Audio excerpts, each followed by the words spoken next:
Juliana Michaels.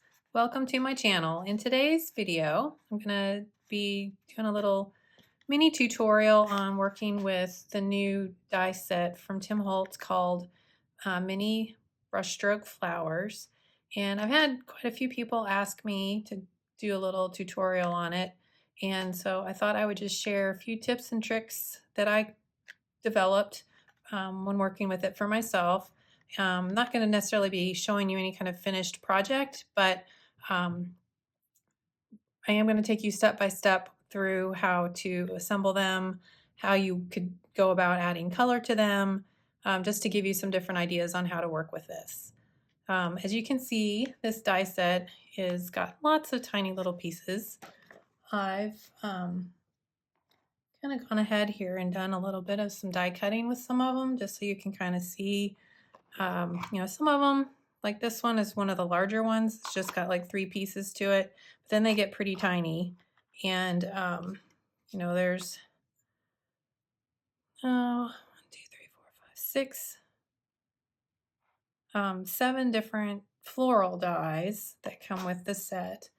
And then there's 7 different, leaves or greenery type dies that come with it. And the thing that's nice about these dies, and you might notice, you can specifically see it here, these are etched dies. So some of these pieces that you see here with the lines, like that will actually cut out these pieces. So you can kind of see I left some of them in here. So like that comes out. Whereas this piece, it's going to actually kind of emboss into the paper and give you a little bit of an embossed design there. Now on the white, it's a little bit more tricky to see. So if that's a challenge for you, you might try working with like a thinner cardstock that's solid. If you do have, trouble seeing small things like this. For example, let me grab like these paper packs from scrapbook.com. This is a thinner weight 85-pound paper, and the designs show up really well. So I will kind of do a little comparison of that too here for you. Now what I've done is die cut that same flower from like the pink paper, and as you can see, you can kind of slightly see a little bit easier versus the white for the kind of those embossed etched lines. So again, like I said, that might be something to think about when you're working with these, if you're, especially when you first start. I have found that doing these a bunch, you start kind of knowing where all these little pieces go. And that really, to me, is kind of like the trick to working with these, is just putting some together to start with and then getting comfortable with all the little pieces. So I think that's probably where most people are kind of struggling with these, because there are lots of little pieces that feel kind of, a little bit challenging to work with. So you might notice I'm working with this little pokey tool. There's a couple different ones. There's this one that's just the craft picked one from Tim, and then there's also another one that's that comes with that's like a die pick one too, that still also has that pointy end on it, and you can use that to kind of poke all the little pieces out when you're going to be working with these. Another little tool that I found that's brand new to me that I think is going to come in handy is this little EasyPick tool by Woodware craft collection from I believe it is, Creative Expressions. So this is new to me. This has like a little wax tip on it that makes it easy for you to pick up the pieces, and this little tip on the end can kind of help hold things in place without poking holes in things. So that part's kind of nice. All right, so next up, you might notice how I kind of have everything laid out. These little trays that I'm working in are actually lids to the bins from scrapbook.com. I use those bins to hold a lot of my Tim Holtz inks and sprays and paints, but because they stick up above the top of the bin, the lids don't work to cover them, which is fine because I have them in drawers so I can see the colors. So I like to use these lids as trays for die cutting, working with ephemera, things like that. So it's just really super helpful. So as you can see, I've just kind of got these different flowers and leaves laid out here to kind of group together and just to make it a little bit easier for me to work with. Another trick that I have found when working with these is when you're going to adhere the layers together, there's a couple options that you can have. One of the things that I've really been enjoying working with is a Xyron machine. The Create a Sticker, they come in different sizes. I have the 5-inch one, and I've just, you can just cut a piece of whatever paper that you're going to work with and cut it to size and then just run it through the machine. And what it does then is apply an adhesive to the back side of the paper so that when you die cut it, like I've done on these all have that layer. Then you just have to peel off that backing, and you can either use your fingernail or a pick of some sort and kind of peel off that liner. Of course, another option is to work with a liquid adhesive, which for me would just be the Distress Collage medium because it dries clear. So if you do get a little bit that squishes out, you can wipe it off and it's not going to ruin anything. So that's another option for when you're working with the adhesive part of it. And so, yeah, let me assemble some of these and just kind of show you how that works as well. Before we get into the assembly part, adding color. Obviously, you can cut it out of colored paper, so if you want to plan ahead, you could cut a bunch of them out of different pinks and or you could just do them all the same, kind of go with a monochromatic thing. That's the only kind of bummer, I guess you'd say, with this set is that the pieces are all on one die, but from just to make it easier to keep the pieces together, obviously Tim kind of kept that in mind, trying to make this as simple as possible to still get these beautiful results. So, he's kept the pieces that go together.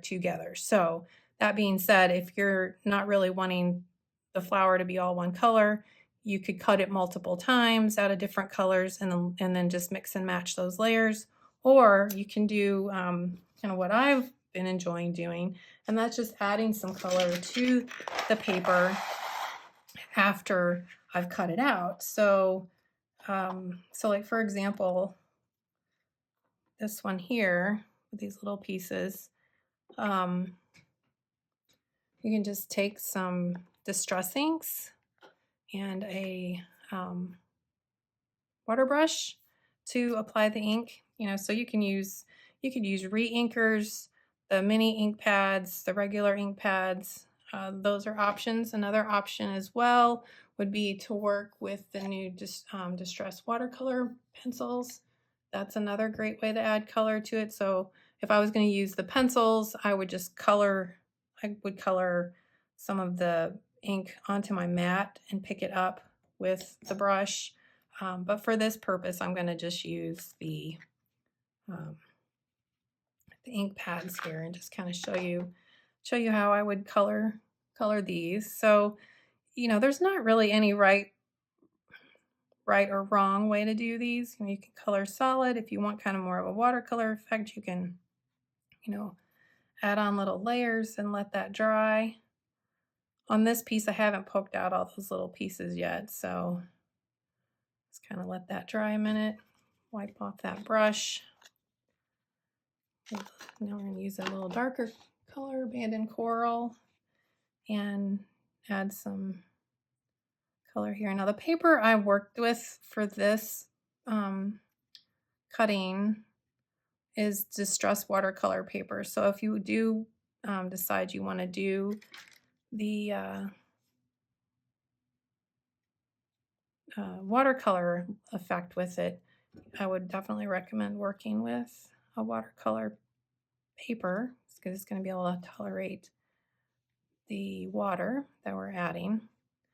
And then like I said, then you can just, let that dry, or you can use your heat tool to speed up the drying process.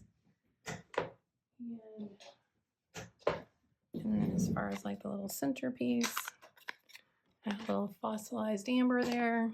Clean my brush off, grab that, and add the ink there.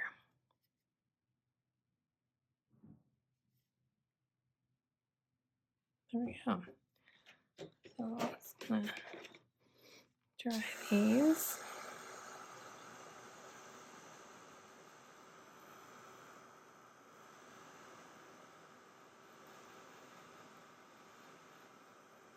Now this first flower here that I'm working with, this is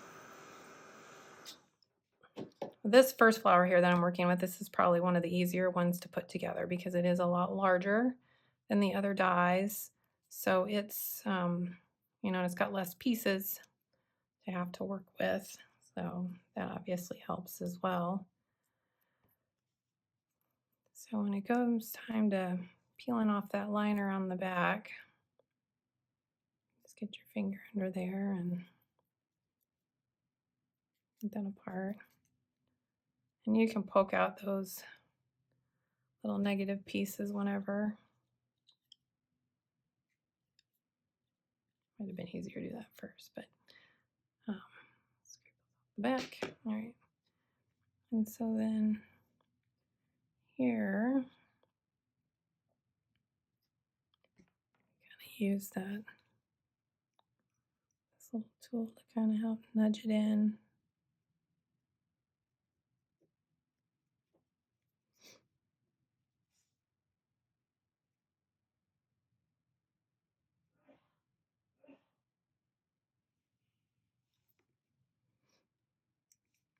Probably the biggest thing that I would just keep in mind is don't stress over making these like perfect in some way.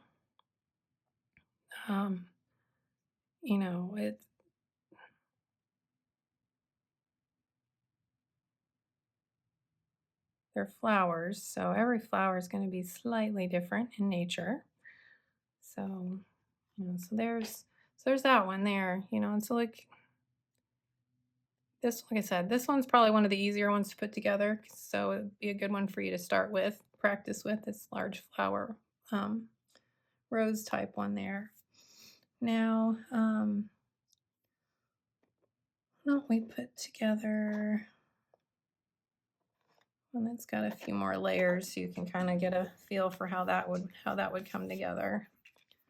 So on this next one here, we'll do this rose, and it's the same kind of thing. Like you're going to have your etched area in there, and you're going to use that as your guide on where to put some of these other pieces. Again, this flower part one, the center is pretty easy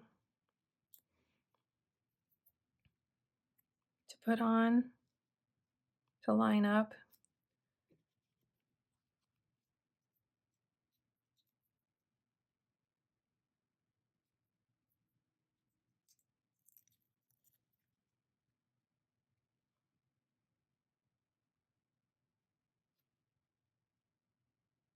Because again, this one's a little bit larger of a flower.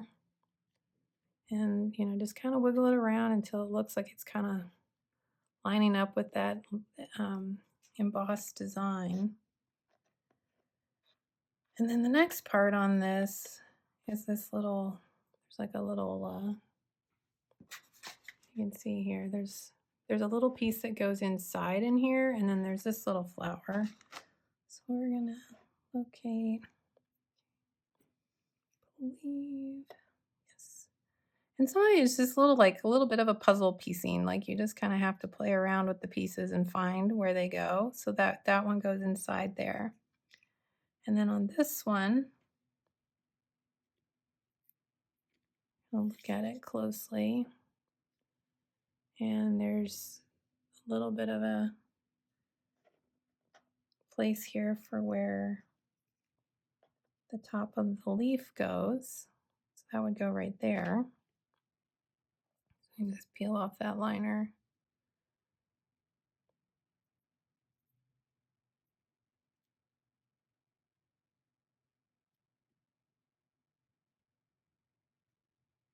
That down. Now, as you've noticed, I'm not, these sections I haven't colored for you, but kind of get the idea. And like I mentioned too, and then there's also this little rose part.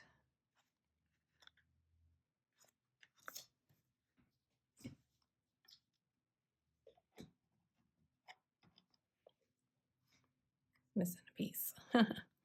So that one, this one's going to layer like that sort of a thing. So there's two more pieces that go with this one that layer on here. Again, you're just going to use the little shadow on there, and then just kind of, you know, and if, like I said, if it's not perfect, it is not the end of the world. The idea is to enjoy the process a little bit here. So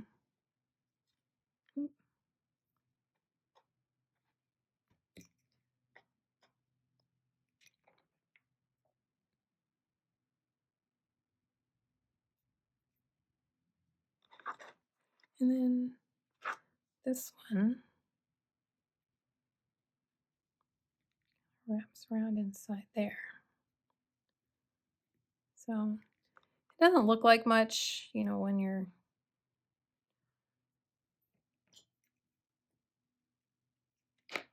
first starting to put it together here. But yeah, a little color to it. That's when the fun kind of begins. So, you know, if you wanted to, you could add the color after if you wanted.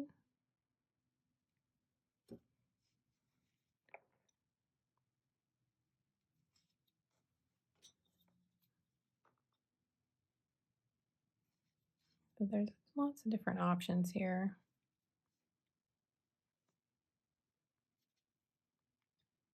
If you're really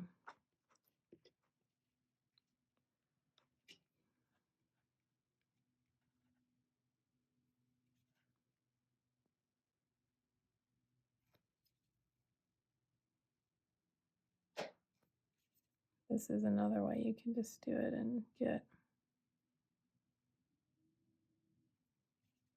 some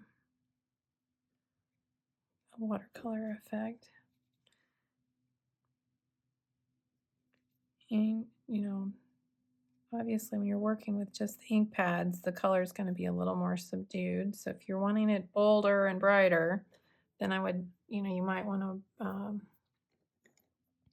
consider grabbing either like the re-inkers, which is going to be a more intense color, or work with the watercolor pencils, which I'm kind of trying to grab something here that might work for us here in the center. All right, I'm just going to guess. We'll just grab a little bit of fired brick there.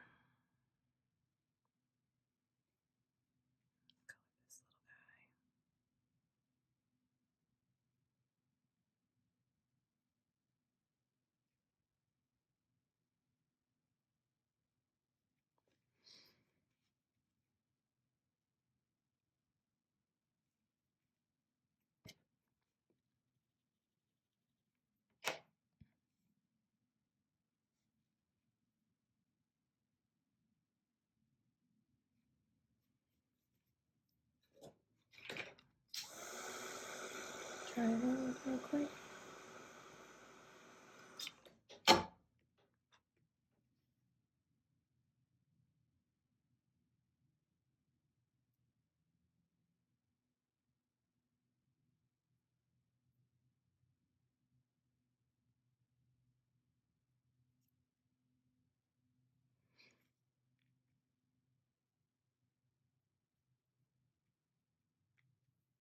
So, well, maybe that color wasn't very dark, but if you want to give it a little more density, there we are. Okay, color direct too. So, and then like for the leaf, you do the same thing, color it. And then as far as this piece goes here, this is where having that adhesive on the back can come in handy, because then we can just stick it to the back of the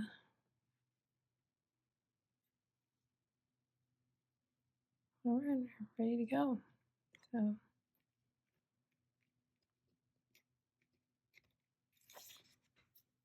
there's that one. I've just picked some I'm kind of plain and simple here. I'll think some ideas. So, and then as far as like with the leaves, it's the same thing. You've got, you know, different dies that again have that etching in the center. Yeah, this up here a little bit. And then you've got your different layers. And again, you just kind of have to look for that little bit of an indentation in the paper, and then find, you know, keep your pieces together that go with that leaf. And then a little color. Let me add some color here to this. Just doing some forest moss and peeled paint. And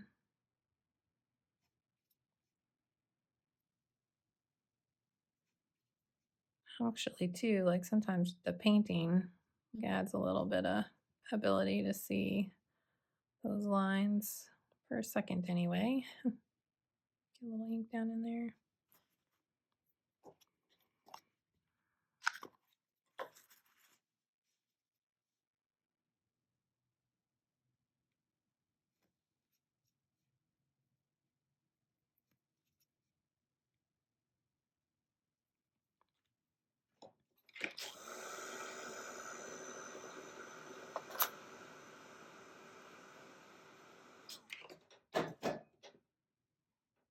So you can see like that, it does kind of make it a little more challenging to find the lines.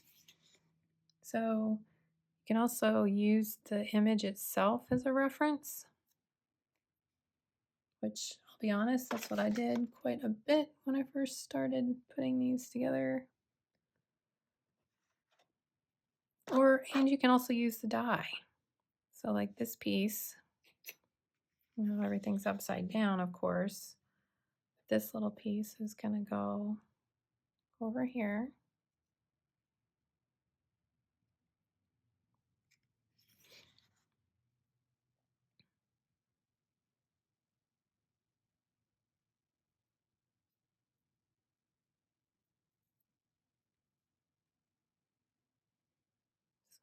This one goes to the middle one.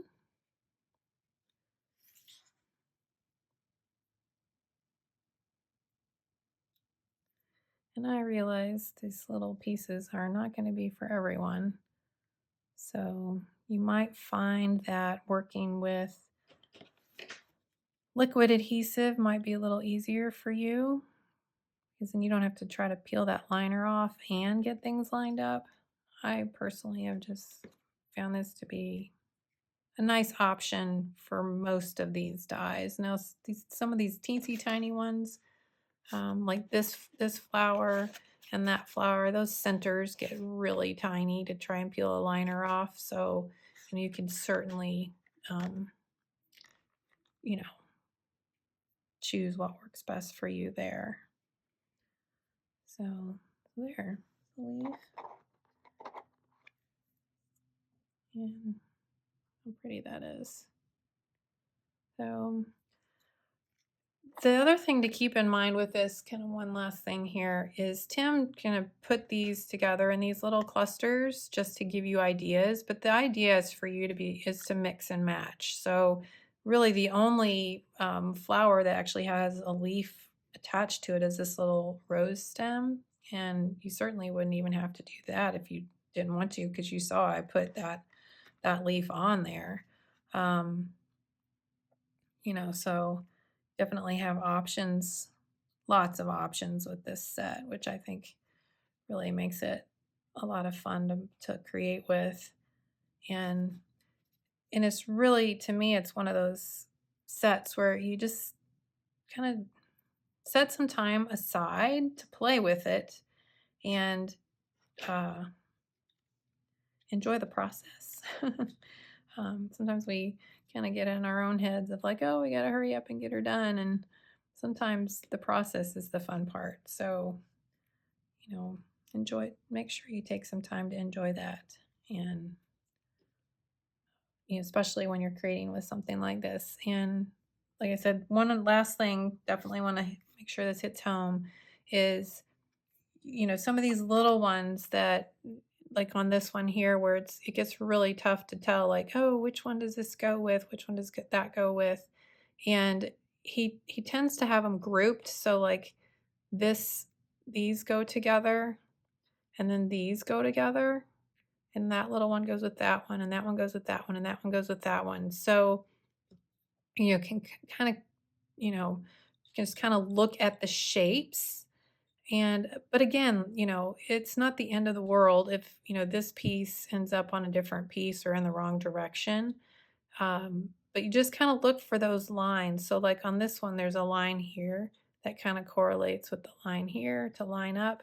And the other thing too is I would, take this paper out of the packaging. I did this especially the first times I was working with it, and kind of looked at the different shapes on here as well to kind of help me figure out where these pieces went.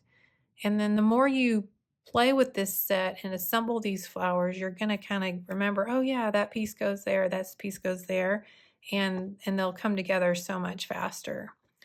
So anyway, well, I hope you guys enjoyed this little video today, explaining a little bit more about the mini brushstroke flowers, and I hope you'll give them a chance and take them out and play with them. All right, thanks so much for stopping by today. Hope you guys have a good one.